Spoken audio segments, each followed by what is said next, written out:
అప్పుల బాధలు వెంటాడుతున్నాయా? అయితే 6 JVR వారి జాతిరత్నాలు ధరించండి. ఇప్పుడు ఆంధ్రప్రదేశ్‌లో హాట్ టాపిక్ ముద్రగడ పద్మనాభన్. ముద్రగడ పద్మనాభం కూతురు క్రాంతి చెప్తున్నటువంటి ఒక విషయం, నా తండ్రికి క్యాన్సర్ ఉంది. నాన్న నన్ను అంటే చూడటానికి కూడా వెళ్ళనివ్వటం లేదు. సో, ఆయన ప్రజల్లోకి రాలేకపోతున్నారు. నన్ను చూడటానికి పర్మిషన్ ఇవ్వాలంటూ ఆమె కూతురు చెప్తా ఉంది.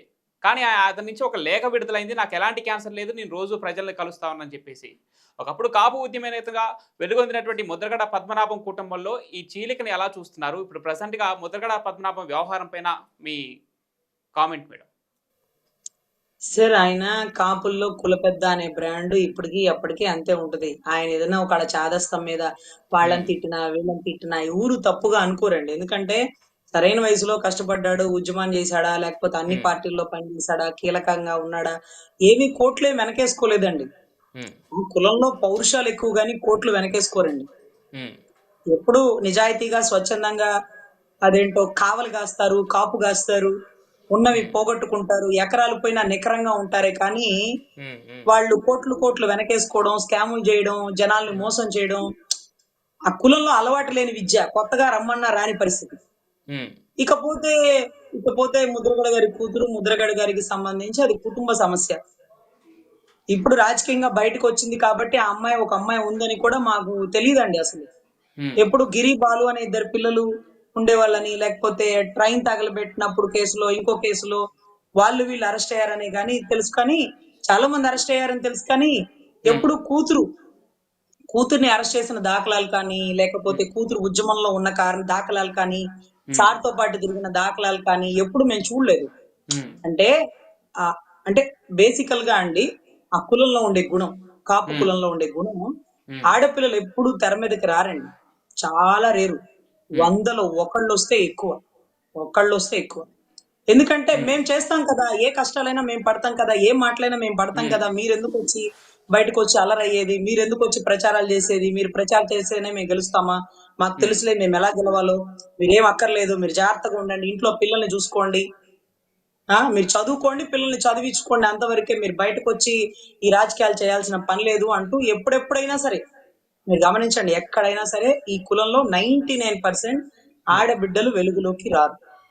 అలాగే ఈ పద్మనాభం గారికి ఈ కూతురు ఉందని గాని, ఈ అమ్మాయి పలానా వాళ్ళని చేసుకుందని గాని ఎవరికి తెలియదండి. ఎవరికైనా రాజకీయంలో వారసత్వంగా ఎప్పుడు కొడుకుల్లో తెస్తుంటారు, రాజకీయంగా వాళ్ళే బయటకు వెళ్తారు. కానీ మీరు కంపేర్ చేసుకోండి, ఏ పార్టీలో కూడా కాపు లేడీస్ 100లో 99% ఉండరండి. అంటే పెద్దగా రాజకీయంగా ఎదిగిన వాళ్ళు, ఎక్కడెక్కడో కార్యకర్తలు, చిన్న పదవులు ఏమైనా ఉంటారు, కానీ పెద్దగా హైలైట్ అయిన వాళ్ళు రేరు. అందులోనూ సర్వసాధారణంగా ఆ కులంలో ఉండే గుణం కోపం ఎక్కువ కాపులకి, చాలా కోపం ఎక్కువ.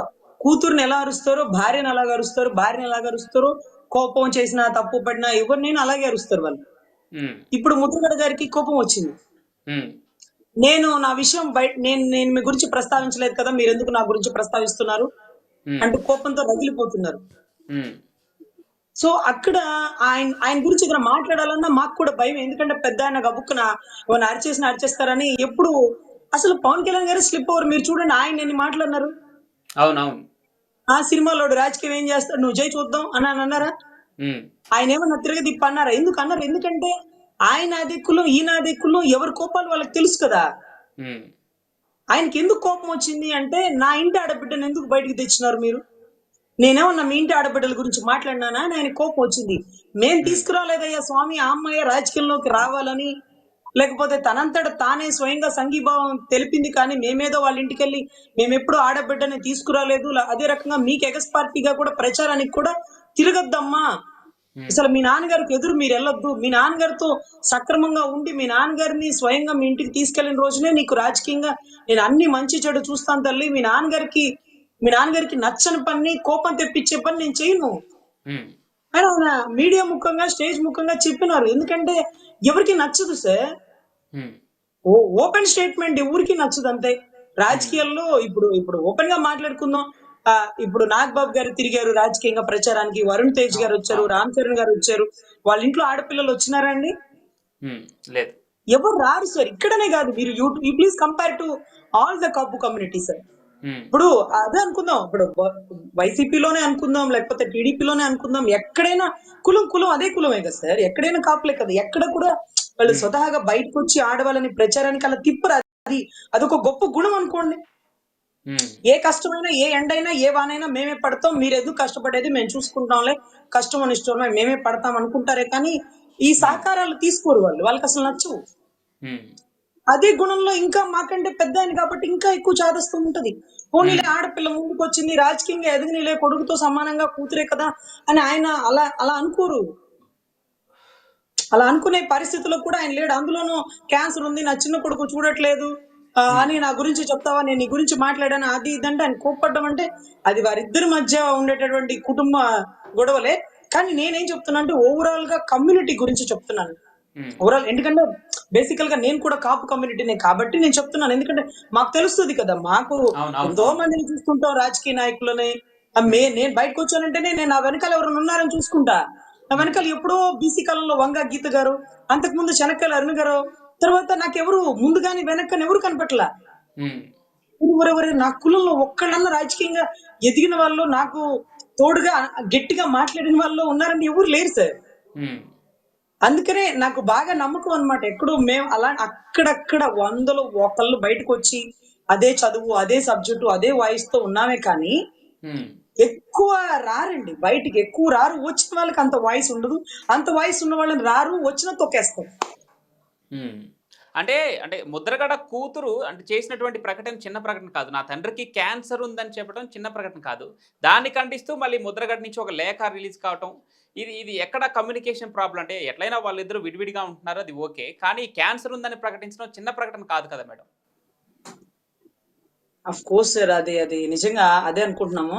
హ్మ్. ఆయనకి ఆ డిసీజ్ ఉందో లేదో మాకు ఓవరాల్ గా తెలియదు సార్. ఒకప్పుడు ముద్రగడ గారు అంటే వచ్చిన హ్మ్. వాళ్ళందరికీ భోజనం పెట్టి, వచ్చిన వాళ్ళందరినీ పలకరించి తిన్నారా, ఆయన అంటే ఒక గుడ్ విల్ ఉంది. ఈ రోజు కమ్యూనిటీలో కుల పెద్ద అనేది ఉంది. కళ్యాణ్ గారు అంతటి వారు ఏ రోజు ఆయన విమర్శించరు.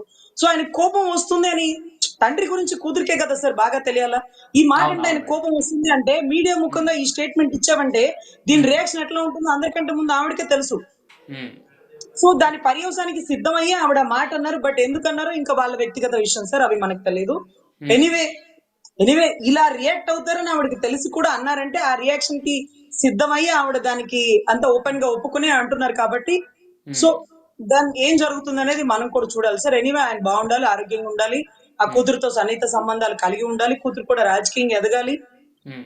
సో ఇవన్నీ మేము మనస్ఫూర్తిగా కోరుకుంటాం. ఎందుకంటే అందరూ బాగుండాలి, అందులో మనం ఉండాలి అని కోరుకునే వాళ్ళమే మనం. అంతే madam. Okay sir. Right madam. Thank you so much. Thank you.